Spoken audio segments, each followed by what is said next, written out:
Hello, good morning, and welcome to another Honkai Star Rail video. Alright guys, it's time for another Memory of Chaos video. This time I'll be tackling the new Floor 11 stage, which in my opinion was quite a bit more challenging than I expected. Definitely more difficult than Floor 10. As a result, it did take me a couple of tries before I finally was able to get the run that I was satisfied with. Anyways, I hope you guys enjoy the gameplay as usual. Okay, so we begin with two Ting Yang techniques, Ruan-Mei's technique, Bailu's technique, and we initiate the fight with Imbiber Lunane's technique. And we spam the 1 key here to make sure we get Ting Yang's ultimate off before it's her turn. Give it to Imbiber Lunane. And then we buff Imbiber Lunane with Ting Yang's skill.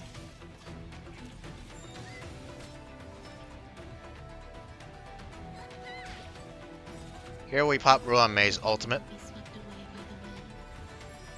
for that all-type resist penetration boost.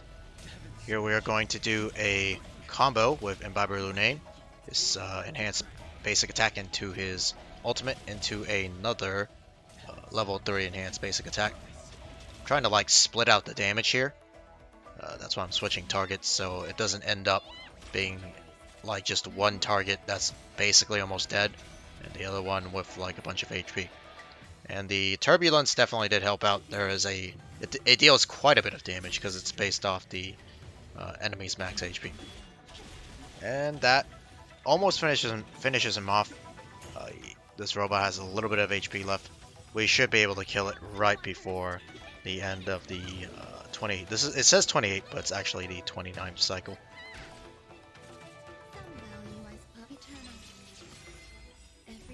Maybe I should have saved Ruan-Mei's ultimate here. Not sure why I used it. And then we basic attack onto the second wave. Chapard and I'm not sure what that is. It's like one of those automations from the new area. There's Imbiber Lunane's ultimate into a enhanced skill 3. Does quite a bit of damage. Here we're trying to decide who to hit. I decided to end up weakness breaking Chapard since we do have Ruan-Mei's ultimate up for the increased weakness break duration and damage when they recover from the weakness break.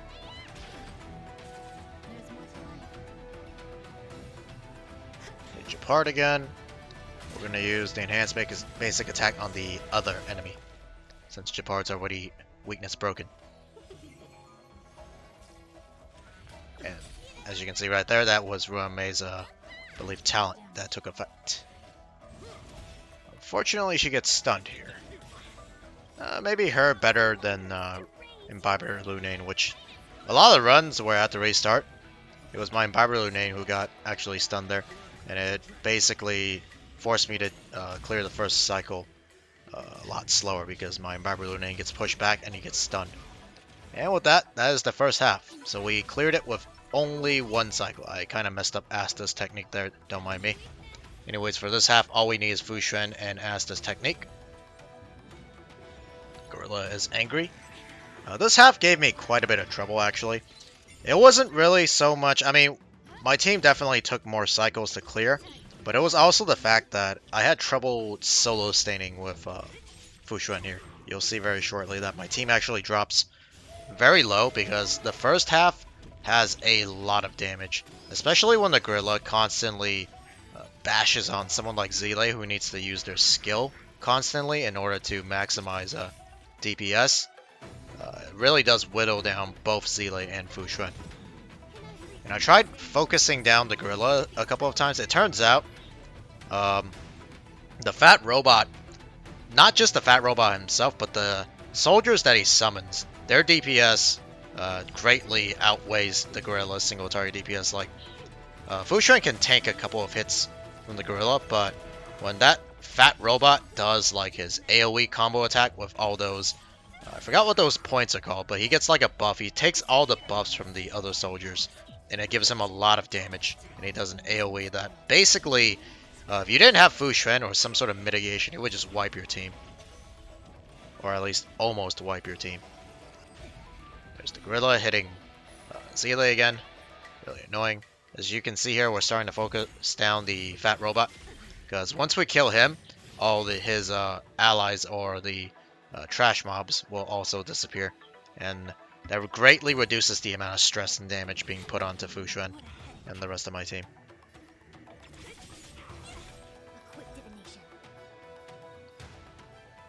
Bit of a mistake here. I probably should have hit the robot because I wasn't really paying attention to the memory turbulence, but every time you weakness break an opponent, or you hit a weakness broken opponent, you get a stack here, as you can see, and then at the end of the cycle it actually deals quite a bit of damage based on the opponent's max HP. So probably should have been utilizing that more often than not. It would have probably made the run a little bit easier, although I try not to rely too much on the memory turbulences for Memory of Chaos a lot of the seasons, because it's different every week. Some weeks you get lucky, some weeks you have a turbulence that completely doesn't benefit your team combination. Here we have Zile's ultimate. I don't want to use it on the fat robot because he's almost dead. I feel like it's just wasted damage. Instead we use it on the gorilla for about 80k damage, which is not too bad. Unfortunately, since we don't end up killing the fat robot here, you'll see very shortly, once it's his turn, he's going to deal a lot of damage, and my team's already pretty injured, especially my Zile. She's like about a quarter or a third of her HP, so not looking too good. The gorilla recovers. Here's that giant AoE. If we didn't have Fuxuan, I'm pretty sure both Zile and Silverwolf would have died there. But they're not looking healthy either way. So we end up killing the fat robot. All his minions die too. Now it's just the gorilla. Unfortunately, I don't have a weakness, quantum weakness implanted onto him, so a lot of Zile's damage was greatly reduced there.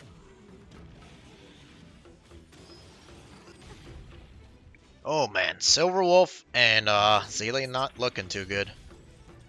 The turbulence is definitely helping out though. That did a lot of damage because we had quite a bit of stacks.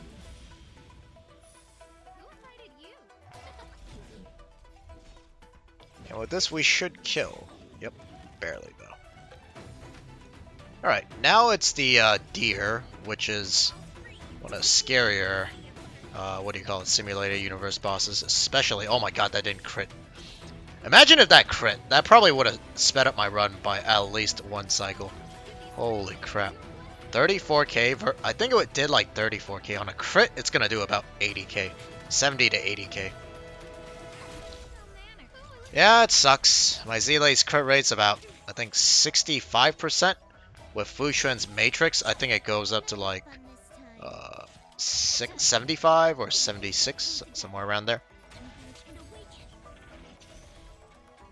Still not enough crit rate, apparently. Here we go for the Resurgence proc. Onto the deer. Into the ultimate. Hopefully it crits. I think it crits here. Yeah, 97k on a crit. Not too bad. That's with no defense break either.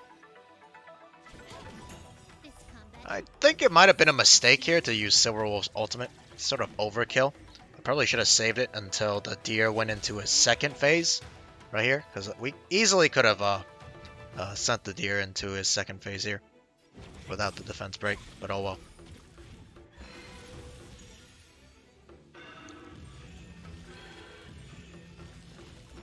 Now he spawns that plant that you either have to weakness break or kill.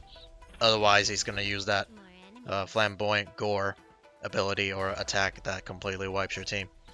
As you can see here, Silverwolf is not looking too healthy. So a lot of RNG is reliant here on the deer not hitting Silverwolf.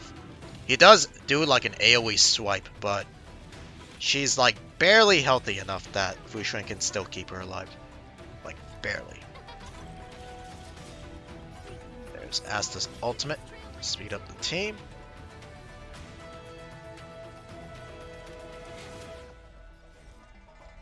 Reapply the Matrix and heal up my team as well. The heal heals about like, it's about like 5 to 600 HP, which is decent. But definitely, if this fight went on longer than I like, yeah, Silverwolf probably would have died. And our run would have been bricked. There's a swipe. Yeah, with Sushang it does about like 300 to 400 HP, so yeah, not looking too good. What do you call it? The Turbulence killed off that one dangerous plant that causes the deer to use a special attack, so that's pretty helpful.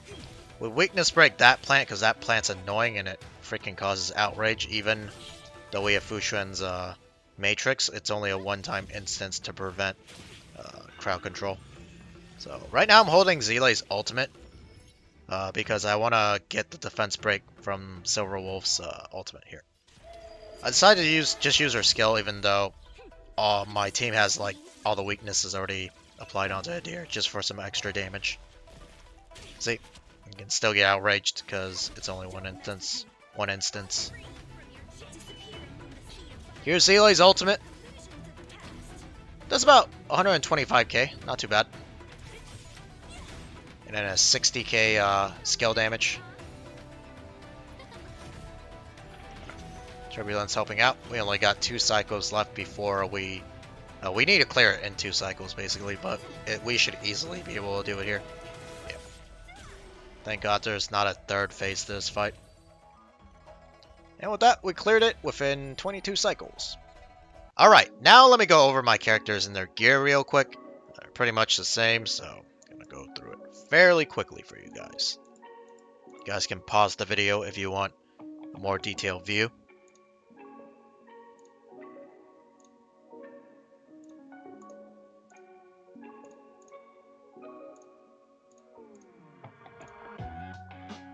Here's Bailu. I did change her piece a little bit, so she's missing a little bit of effect res. I don't think it's making much of a difference though. Lycone. Traces and relics.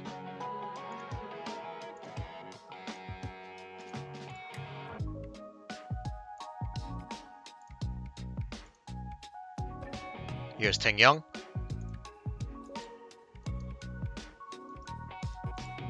I definitely will be changing out her gear though once we try to tackle floor 12, because she's gonna need to speed up Imbiber Lunane so he's able to take at least another turn within the cycle.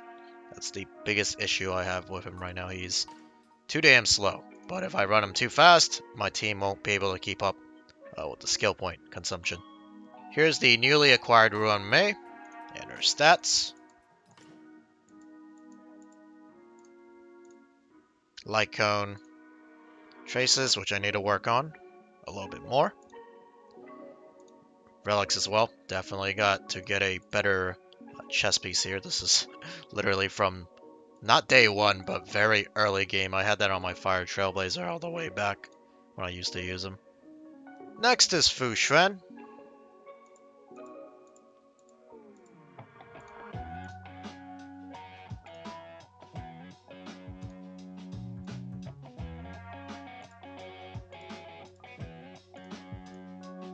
Might rework her, no, I have to change the link rope, but I might rework Sushang's relics as well later on.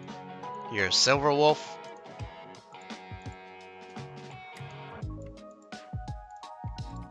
Light Cone. Traces, which I probably will just keep. I don't think I want to spend any more resources on this.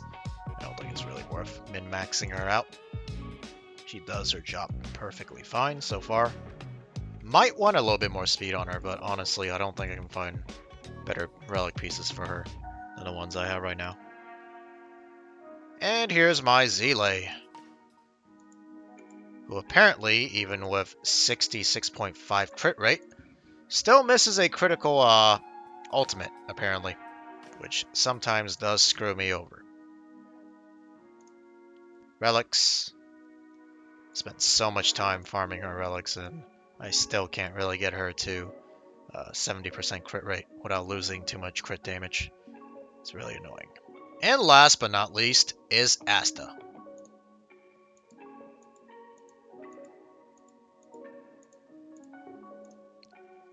Light Cone is Dance, Dance, Dance. I might actually take this and put it on Ting Young instead. I feel like the advance forward really does help out Imbiber Lunane get an extra turn.